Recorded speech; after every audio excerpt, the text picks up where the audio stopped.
Right. So today we're going to look at what's called the dot product. Okay, for the first time, we're going to actually see a way to multiply two vectors together.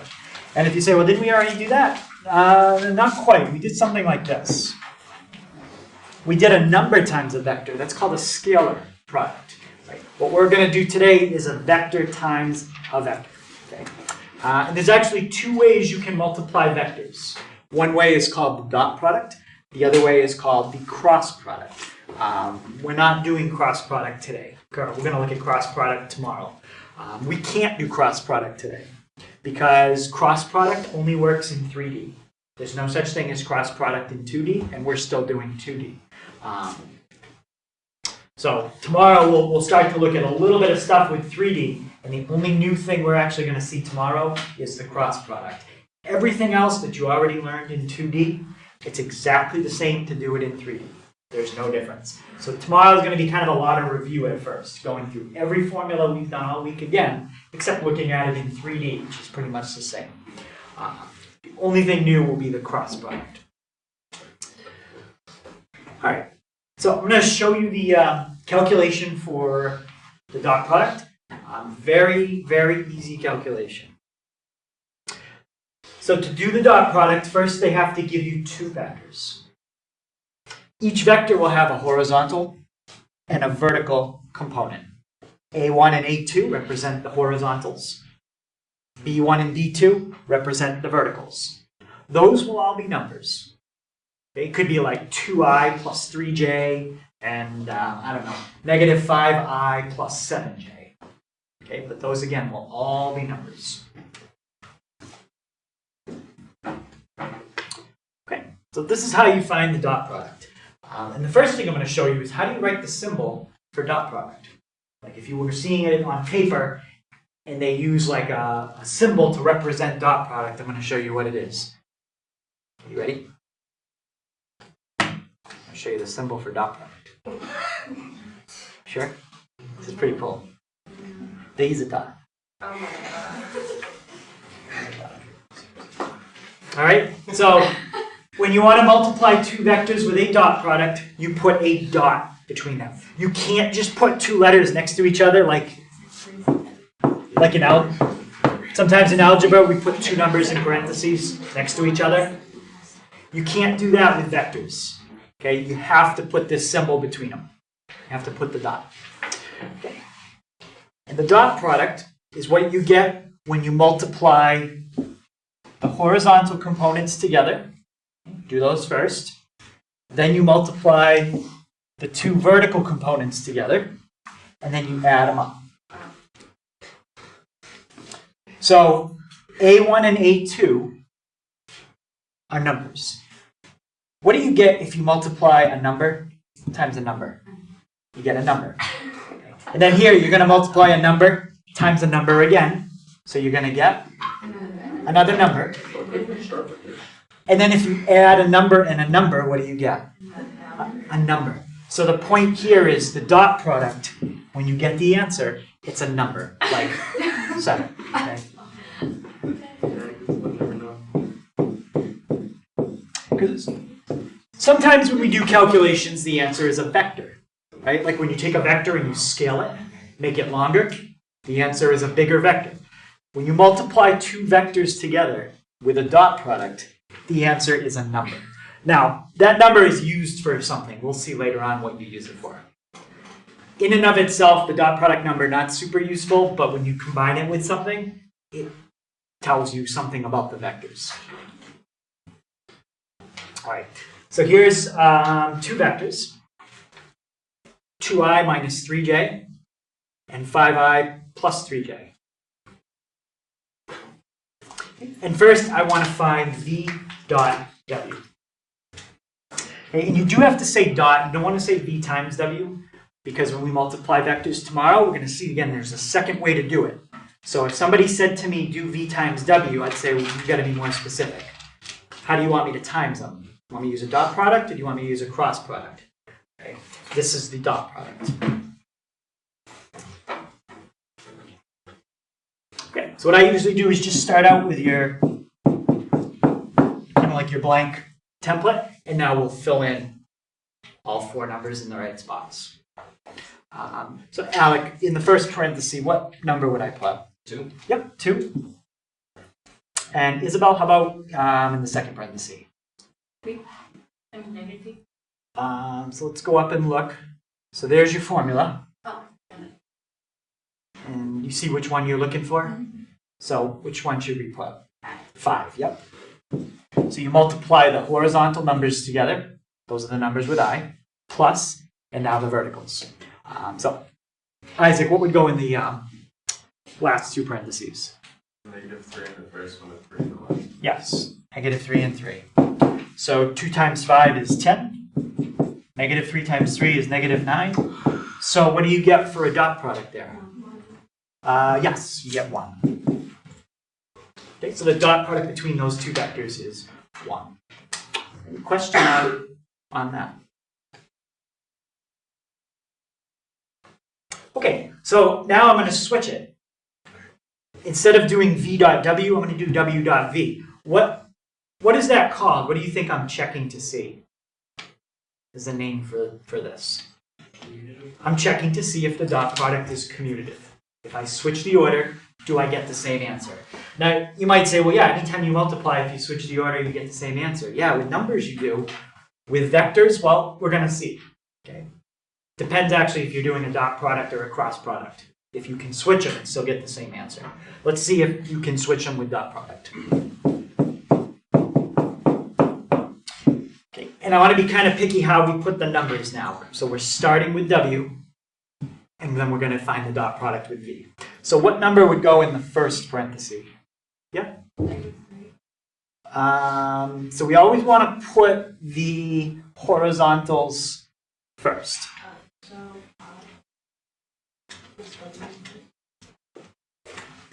So which one would go first? 5, yep. 5 would go first. So we're doing W dot V.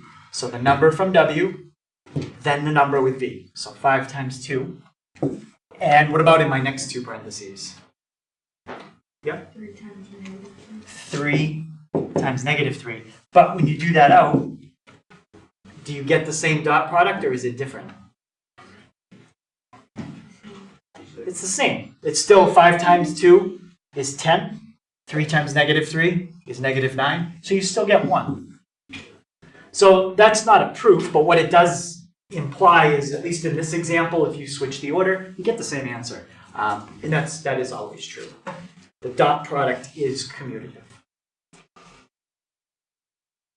Changing the order will not give you a different answer. But with the cross product, I'll tell you tomorrow.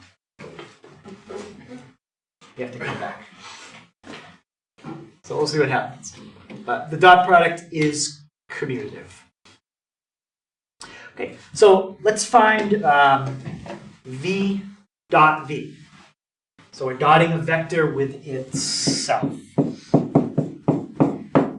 So you don't need to use any of the numbers from W on this one. Okay, so let's go back up and look at V. Greta, what would be my calculation for V dot V? 2 times 2 plus -3 times -3.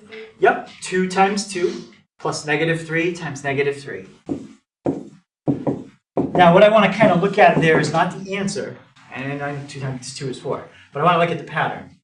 What's another way of saying 2 times 2? 2 squared. 2 squared. And -3 times -3? -3 squared. Does that, it's not quite, but does it kind of look like something we did before? It's missing something, but it's similar. Yeah, it's kind of like Pythagorean theorem. You're taking something and squaring it. You're taking something else and squaring it. But what aren't you doing? Taking the square root of the. Yeah, you're not taking the square root at the very end.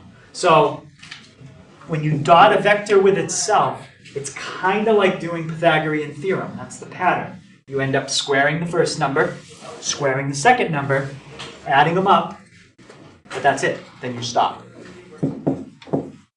So the answer there would be 13.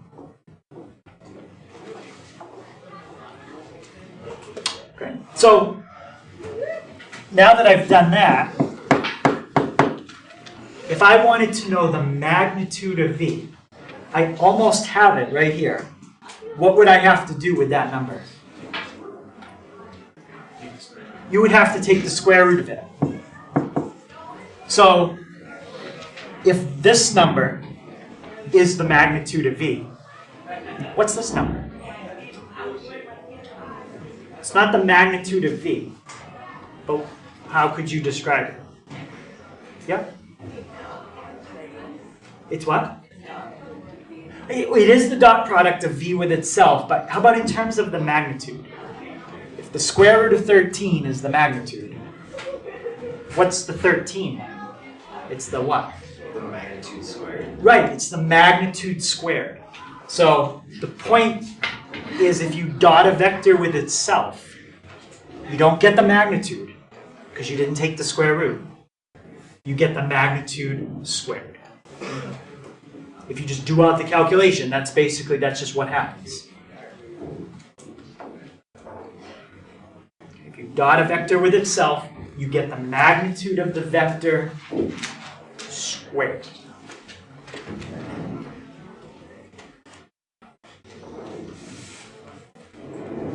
All right, and let's look at this one. Okay, so example 2 says evaluate, and they're asking us to find the dot product. This time they've written it as an algebraic vector. They didn't use the unit vector I and j. It's just written a little different.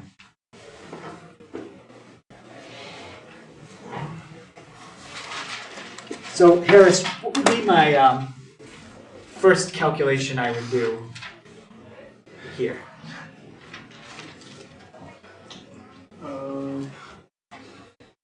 2 times 0. Yep. So we got 2 times 0 plus 6 times 0. 6 times 0, which gives me an answer of what? 0. 0. 0 the number or 0 the vector? 0 the number. Yes, 0 the number. So the answer there is 0. Now, the fact that you got 0, that means something. What does it mean? I'll show you. Okay, but the fact when you get 0 as a dot product, that means something special. It's just a dot. It has no length. What's that? It has no length. So does that mean it just set up the origin? What's a dot? Try the magnitude, that's going to be 0 as well. Well, yes. The magnitude of this is 0. Yeah, that would just be like a dot. This one's not. This one has an actual horizontal and a vertical. But remember, the answer here does not represent a picture in any way. It just represents the number 0. There's no picture associated with it that you could draw. Just the number 0. So what is it? What's the 4 times? Oh, we're going to see next. Okay. I'm scared. But before we see that, one other thing about the dot product is it is distributive. Okay, and if you're thinking, well, yeah, anytime you have something on the outside of parentheses, you can always distribute. Well, yeah, with numbers you can, but you don't know if that's true with vectors, but it is. Okay, you can distribute this just like that. So if you had to do a dot product, you could really do it 2 ways. You could add V and W first, and then do a dot product, or you could distribute it out and do 2 separate dot products.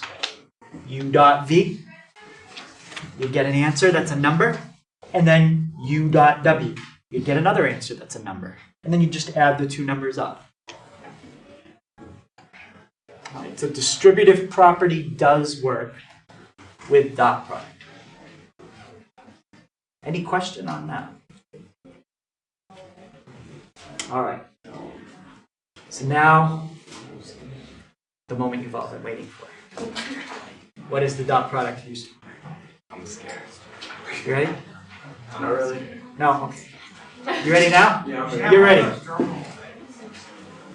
The dot product, the main thing that we use it for is to find the angle between 2 vectors. So if you've got a vector like this and a vector like that, and you want to know the angle, and when I say the angle, I mean this angle, the one that's inside, not the one that's outside. If you have the one that's inside, to get the one from the outside, you just subtract it from 360. Okay, but we're looking for this angle inside right there. Okay, so to find the angle, there's three things you need. What do you think one of them is? Magnitude. Yes, you do need the magnitude, not the one I was expecting someone to say, but the dot product is the other one. So here's the three things. You need the dot product, and then you need the magnitude, or the length, of each vector. So dot product, we just did that. Magnitude, we did that yesterday. And that's equal to the cosine of your angle. So this formula really comes from the law of cosines. So when you go through this whole thing, that's basically what you're doing. But if we were to go through the proof of where it comes from, there's a lot of stuff in the law of cosines you don't see here, and that's because it all cancels out and you don't need it. And that's what you end up with. Right, so the cosine of the angle is the dot product over the product of the magnitudes. If you don't know what magnitude means, again, that just means the length of u times the length of v in the model.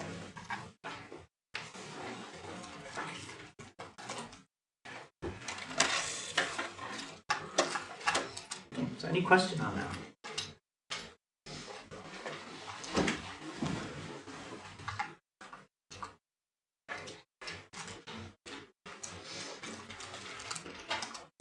Okay, so let's try an example. So here's two vectors, 4i minus 3j and 2i plus 5j. And I want to find the angle between those two vectors. Now, what I'm going to do first, I'm going to sketch them and just kind of look at what I think the angle would be. And then let's see if we get an answer that looks close to what we think it should be. So the first vector is right 4, down 3. So that one would look like this. 1, 2, 3, 4, 1, 2, 3. Right 4, down 3. The next one is right 2, up 5. Right 2, up 5. Okay, so the question is, how big is that angle right there? How big does it look? Little what? A little larger than 90. Maybe a little larger than 90. Maybe it's between 90 and 100, roughly, somewhere around there. But it looks like it's just a little bit larger than 90. Okay, so that's what we're going to figure out. All right, what's the first thing that I need to find the angle? Three things. Dot product. Okay, let's start with that. First thing I need is the dot product. So Sam, when I do the dot product, what's going to be the first part of the calculation? That would be u times, or u dot v, and then 4 times 2, Yep. and then -3, and then plus -3 times 5. Okay, yep, that's the whole thing. So 4 times 2 plus -3 times 5. So Megan, when I do 4 times 2, that gives me 8. All right, and Michael, -3 times 5? -15. So when I do 8 minus 15, Madison, what do I get for an answer there? -7. Yep, -7. So that in and of itself, that's just the dot product. That doesn't tell me the actual angle. I got to find two more things. What are the last two things that I need? They're both what? Magnitudes. So I need the magnitude of u, and I need the magnitude of v. Okay, let's start with u. The magnitude of u is going to be what squared plus what squared? Yeah. 4 squared minus 3 squared. Or plus negative 3 squared. Yes, 4 squared plus negative 3 squared. And when I do that out, I'm going to get a nice answer for you. What do I get? Square root of 25. The square root of 25, which is 5. Now, even if I didn't get a nice answer, I don't really care, because this isn't the final answer to the problem. That's just a number that's going to go into the fraction right there. Okay? The final answer is going to be what I get when I just figure out what I circled. Okay? So let's find V, our magnitude of V. So for magnitude of V, how about Nate? I'm going to have what squared plus what squared? I'm sorry, I had a good big thought, could you? So I want to find the magnitude of V. That's going to be the square root of 2 squared plus 5 squared. 2 squared plus 5 squared. All right, that's going to give me the square root of how much? Okay. How much? 34. So this is 4 and 25. 25. 29, yeah. Now, again, even if I could reduce that, I wouldn't bother because those are just the numbers I'm plugging in the formula. Now I'm going to get the final answer, which we always round. Okay. All right. So in the formula, what goes in the numerator? What goes in the top? Dot product, which in this case, -7. Okay. Now, what's going to go in the bottom? The magnitudes. 5 times the square root of 29. Now, that's not equal to the angle. You don't just do that and get the angle. That's equal to the cosine of the angle. So what does that mean I need to do to get just the angle? Take the inverse cosine. Do it on the left and do it on the right, and that is the answer once we type it in. So remember, we're probably looking for an answer between 90 and 100, just based on our sketching it. Okay, let's see. So inverse cosine. You can type all this in at once if you type it in exactly the way I'm showing you right now. -7 divided by parentheses 5 square root 29. Close the parenthesis for the denominator. Close it for the inverse cosine. If you want to type it in one step, that's how you do it. Anyone think they got an answer that seems right?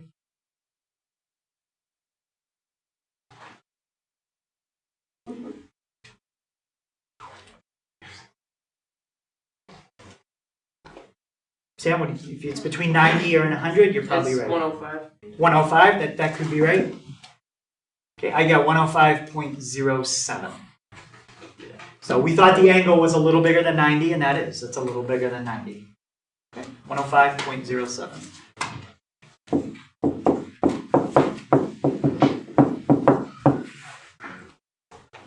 Okay, any questions on that?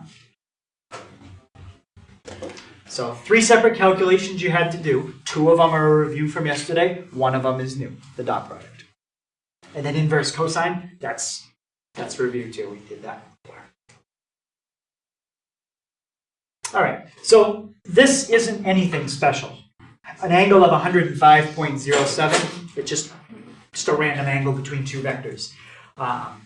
There are 2 special situations. Does anyone have a guess what one of the situations would be if you get this angle, it's special between the 2 vectors?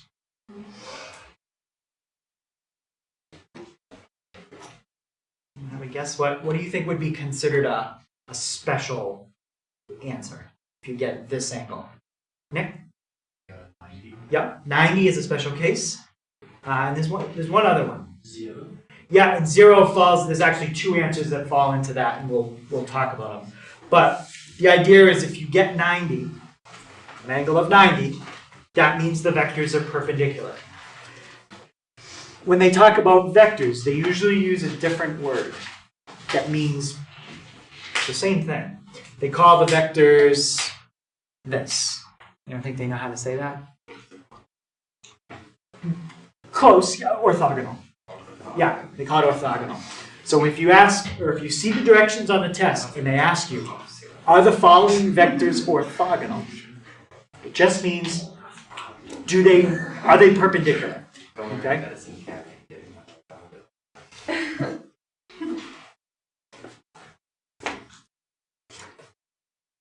Now, there's a quick way to figure out if two vectors are perpendicular or orthogonal. Same thing. You don't really have to go through all the work of finding the angle. Yes, finding the angle will tell you, but you don't really have to do that much.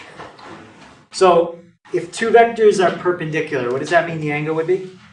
It means the angle would be 90. So let's start with that fact and kind of work our way backwards through the problem and see what would happen. Right? So you would have something like this. That's how you set up every problem to find an angle. You have cosine of an angle, and then you have a fraction. You've got a number in the top and a number in the bottom. Well, let's start with the left side and assume we have something that's 90 and see what would have to happen on the right. So let's pretend we don't know that. All we know is we have two vectors that are perpendicular. So the angle is 90. And we're going to work from there and see what happens. Yeah? Right, so where did that word come from? Like, who looks at two perpendicular lines and says they look orthogonal? Orthogonal? I think the prefix ortho is Greek, but I'd have to double check. Right. I'm not 100% sure on that, but I think it's from Greek. I'll double check after. Two parents are very mean to their child and their child. So, cosine of 90. Does anyone remember what that comes out to? Think of the graph of cosine. It looks like this. What does the cosine of 90 come out to? 0. It comes out to 0. Okay? If you take the cosine of 90, you get 0. So now you'd have something like this. You'd have a fraction with something in the top, something in the bottom, but whatever's in the top and the bottom, somehow that fraction would come out to 0. Now, what's the only way that a fraction can equal 0? There's only one way that can happen. Yeah? If the numerator equals 0, that's the only thing that's important.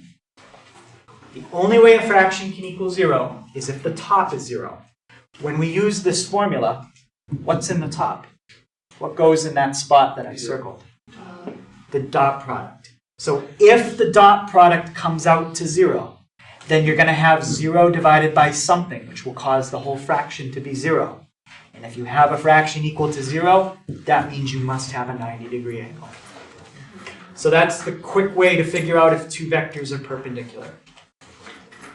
I just used the symbol for perpendicular. So two vectors are perpendicular if their dot product is 0. What about their magnitudes? Doesn't matter. 0 divided by anything is always 0. Doesn't matter how long the vectors are.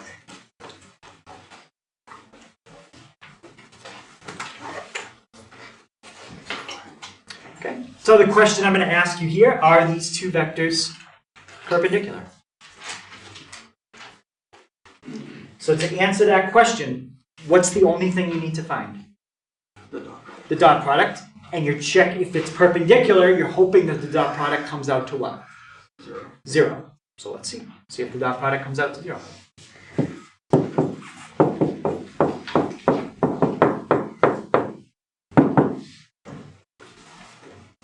How about Devin, what would be the first two numbers I would multiply together when I do my dot product? It would be 2 times 1. Yep, 2 times 1. And Kat, the second two numbers? Did you say me? Yes, Oh, okay. 1 and 2. 1 and 2. Right, if I do that out, 2 times 1 is 2, 1 times 2 is 2. I get a dot product of 4. So 4 doesn't tell me what the angle is, but it definitely tells me what the angle isn't. Are these vectors perpendicular? No. The answer here is no. Now, in this problem, if you could just change one thing, you can't change more than one thing, what could you change either here, here, here, or here to make them perpendicular? You can only change one thing. You could do it by changing more things, but I just change one thing. Yeah? Change one of the twos into a negative. Yeah, in fact, if you put a negative anywhere, put a negative in front of any one of these four numbers, just one of them, and then one of these will be a -2 and a +2, which would be 0. Okay? But unless you make that change, these are not perpendicular. All right. So besides perpendicular, what do you think the other special case is now? Parallel. And there's actually two cases for parallel. These vectors would be considered parallel. Parallel with vectors basically means that they point the same way. Okay? So I know when we talk parallel, usually we talk about things not crossing, but that is parallel. They're two vectors that point exactly the same direction. What do you think the angle between these two vectors would be? 0. Yes. That's an angle of 0. They're pointing exactly the same way. There's one other case for parallel vectors. Another angle. Anyone have a guess? So I said if vectors are parallel, they could point the same way. That's one. And there's one other thing, yeah? Is it 180? 180, yeah.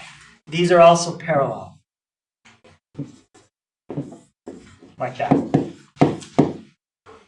So for vectors to be parallel, the definition is the angle between them is either 0 or 180. Okay, so let's work backwards and see if we can figure out another kind of shortcut. So you start with the one on the left. So one way the vectors could be parallel is if you already knew the angle was 0. And then you would have something on the other side. Okay. Cosine of 0. Think of your graph. What's the cosine of 0? Yeah? 1. 1. Cosine of 0 is 1. How can a fraction come out to 1? Something special has to happen. Yeah? If the top and bottom are equal. See, and the important thing he said is top and bottom. He just didn't say if the top is this or if the bottom is that. He said the top and the bottom have to be equal, which means you do need to do the top and the bottom. So it's not the same kind of shortcut as last time. But if the top and bottom come out equal, you'll get an answer of 1, which means that you have this situation. Now, let's look at the other one. Cosine of 180. So, looking at the picture, what's the cosine of 180? -1. -1, that's down here. 3/4 of the way through the cycle. So if your vectors are parallel, and it's the case where the angle is 180, you're going to have a fraction that would be equal to -1. How can that happen? There's only one way you can divide two numbers and get -1. Something special. Yeah, Jake? It must be the same, but it must be negative. Yeah, so they're the same number, but one of them's negative. Okay, so they're opposites. All right? So if your numerator and denominator come out the same, they're parallel. If they come out opposites, they're parallel. But you still have to find the top and find the bottom. So let's finish up with an example of parallel.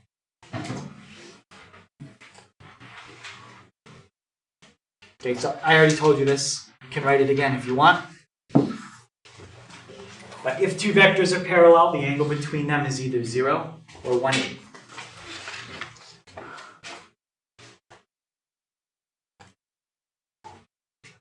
Either one. Now, I might ask you that detail on the test. I might say, if the vectors are parallel, tell me specifically which type. Do they point in the same direction, where it's 0, or do they point in opposite directions, where it's 180? And I just showed you what to look for. If it comes out to a fraction of 1, or -1.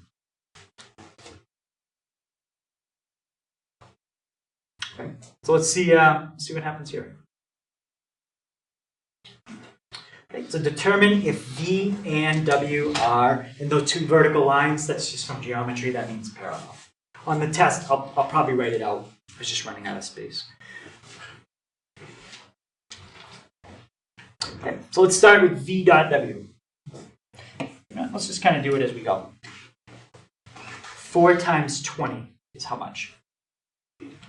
80. And negative times a negative, well, that's positive. What's 5 times 25? 125. So the dot product is 205. I can't tell you if they're parallel yet, but I can definitely tell you that they're not what? Perpendicular. They're not perpendicular because it didn't come out to 0. So I know they're not perpendicular, but if I want to know if they're parallel, I got to keep going. Magnitude of V. What's 4 squared? So we get 16 plus negative 5 squared. 25. And if you add 16 and 25, you get 41. Again, I still don't have enough information to tell if they're parallel. I need the whole bottom. I've got part of the bottom. I have one more calculation. Okay. Magnitude of W. What's 20 squared? 400 plus, and then negative 25 squared. 625. Yep. What's 400 plus 625? 1025. So now I know the top is 205. If I were to set the fraction up, if I were to set the whole problem up, it would look like this. 205 over, and now what am I hoping the bottom comes out to? Either 205 or negative 205. It would have to be 205 because it's a positive times a positive. All right, but let's see what we get. The square root of 41 times the square root of 1025 gives me 205. So what does that mean? I don't really need to keep going. They're parallel, and specifically is the angle 0 or 180? It's 0. Yep. So determine if they're parallel. Yes. And they didn't ask for this, but I'll just write it. The angle is 0 degrees.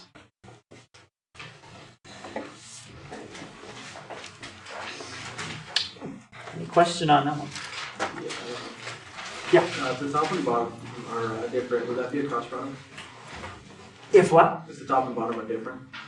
No, the cross product, it's different. It's a different set of steps to do it. Yeah. And we can only do cross product in 3D. So we'll look at an example with cross product tomorrow.